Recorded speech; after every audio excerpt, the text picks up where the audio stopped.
Like it might excite my life if I go for a ride in one of those. I reckon that'll get me adrenaline going, make me feel like I'm alive again. It just looks a bit special. I can only make videos about myself and my thoughts. I know by reading Facebook it's quite normal and very popular today to bag out other people and to comment on other people's life and what they're doing and criticise everything about their life and what they're doing wrong. I can't get into that. I mentally do obviously see some people that I would criticise, but I don't do it aloud because I've learned that what you think's right may not be right, and you don't know other people's stories, you don't know what's involved in their life and what they've gone through and what's made them make the decisions they want to make. So that leaves me with the problem of the only videos that I can make are things concerning me and my thoughts and my life. See, talking about me, sitting down here having a nice cup of coffee, very good, in a little aluminium mocha pot. Just the old aluminium mocha pot that we used to make in the old days back in the 70s. In little old flats sitting around Melbourne and the countryside. I'm sitting here at the Blue Market, down at the River Market in Bangkar. I've got to go back to Australia soon, very soon actually. My mate's over there at the moment. Sawadee Cup, hello, how are you? I'm from Bangkar. I come from here. Yeah. 2 kilometre that way. Yeah. I thought it was an auntie, but it was just somebody making conversation. A lady who's got the stall over there. You got this strange bloke sitting here talking to himself. A lot of people here. It's very friendly up here.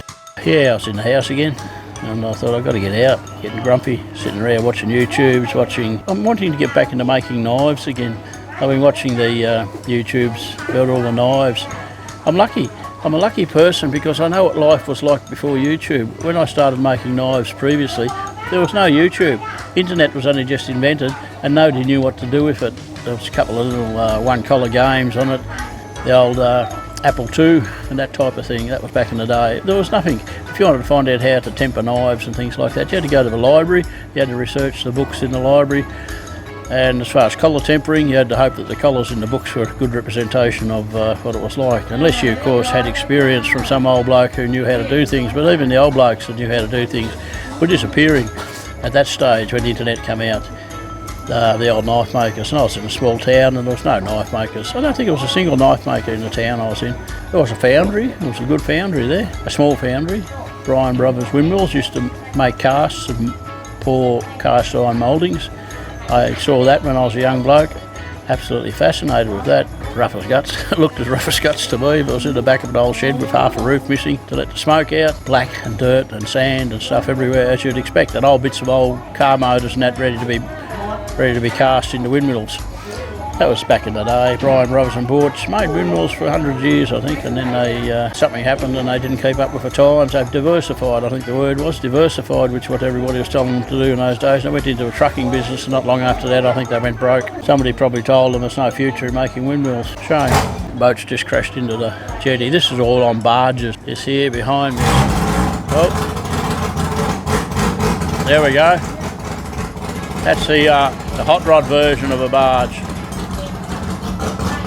There you go, and that's one of the little, a big 3-cylinder 2-stroke water-cooled motor, and you can hear it. You haven't opened her up yet. When he opens her up, it just looks like an overgrown water ski with a big motor on it, you know, it just flies. As you can see, he's just idling there, and he's going as fast as the other boats. Anyway, that's not what I'm talking about. I put together a video the other day. My son told me to do videos about things that I've done in the past. He says, you know stuff that people don't know, and I don't think of it like that. I just know stuff because I had to do stuff. I did a bit of travelling around some stages whenever I could when I was...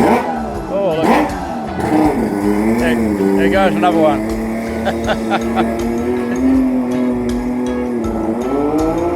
You like the sound of that?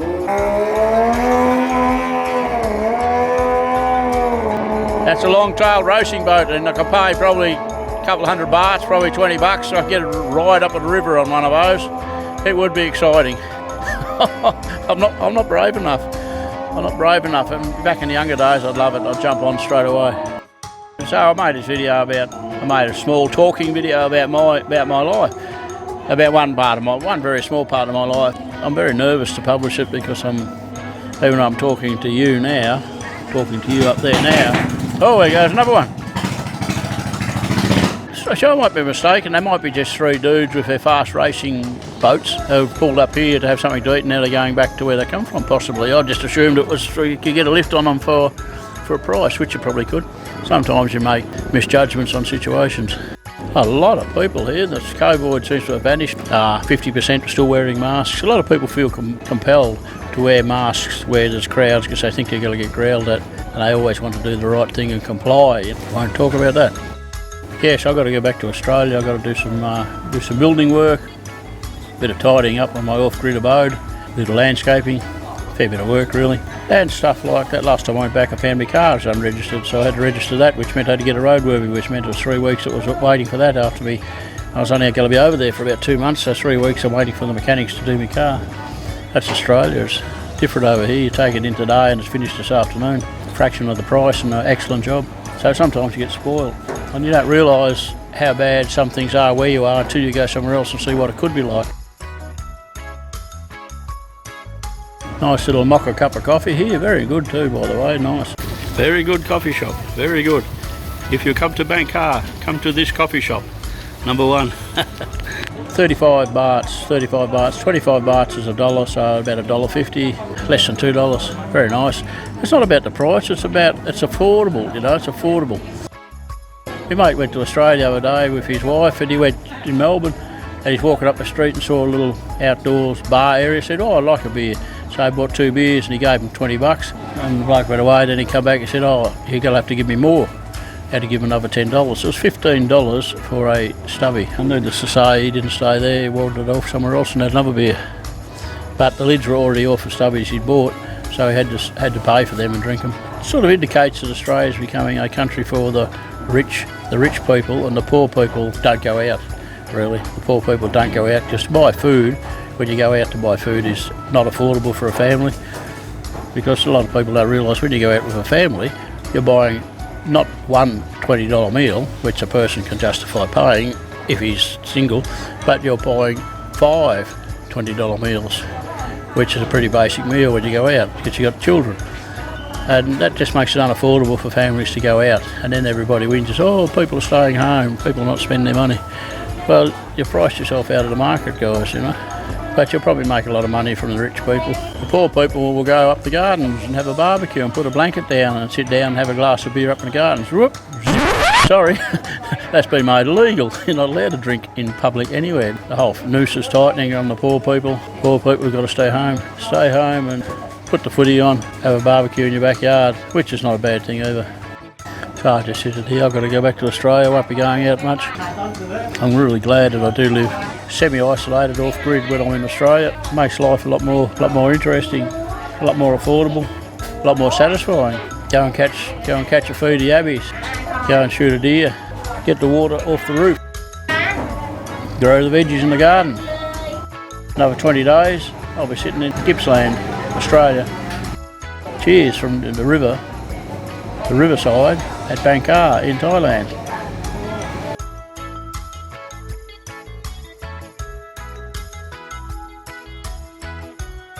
Have a look behind you.